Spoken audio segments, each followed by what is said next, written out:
Alors, le dernier intervenant, c'est l'honorable Fumuma Panda, des non-inscrits.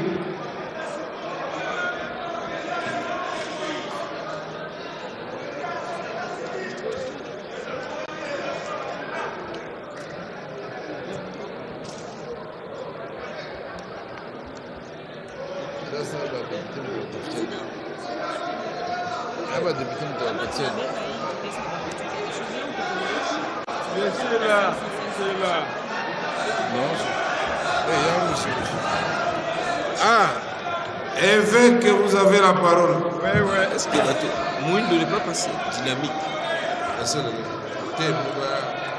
Honorable Président, honorable membre du bureau, honorable député, chers collègues, je serai très pragmatique dans cette intervention pour le ministre de la Santé. Moi, personnellement, je suis étonné. Nous sommes en train de parler du mot concept gratuité. Nous parlons de la gratuité de la maternité. Vous savez, quand nous parlons de la gratuité de l'enseignement primaire, ça se sent même dans des villages. Vous allez sentir que dans des écoles primaires dans nos villages,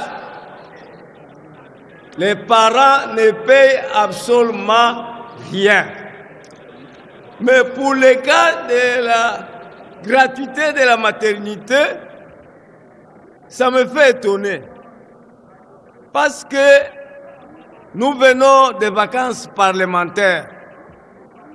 Nous venons des vacances parlementaires telles que moi, je suis du Kwilu dans la circonscription électorale de Gungu.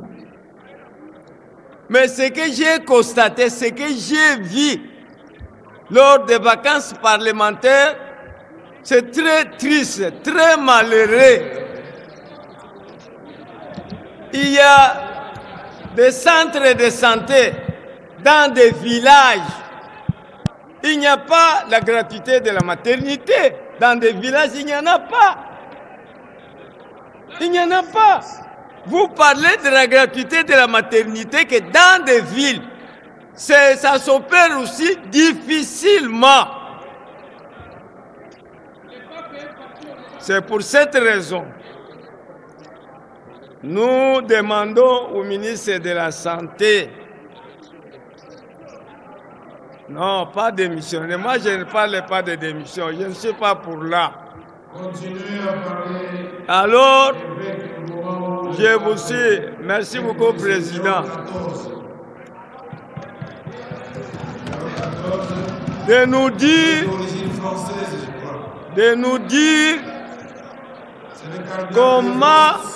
comment dans des villages, la gratuité de la maternité n'est pas effectuée. Ça, c'est la première préoccupation. Nous parlons que des villes. Deuxième préoccupation, nous demandons au ministre de la Santé, parler de la gratuité de maternité, c'est bien. Mais quand vous entrez dans un hôpital, il y a des difficultés énormes.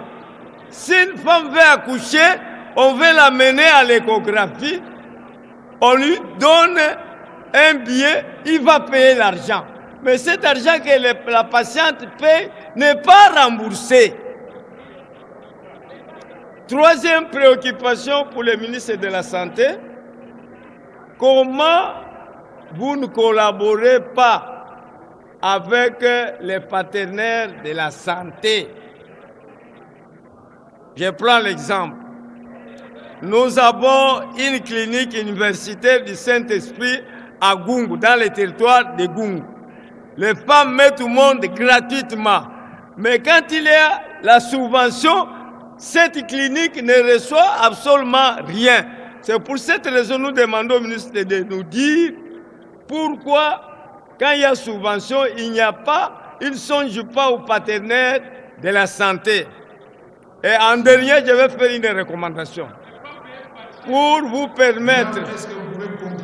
pour vous permettre à mieux travailler, créer une commission de suivi au niveau de votre ministère, qu'ils ne partent pas seulement dans des villes, qu'ils partent dans des villages. Je dis et je vous remercie.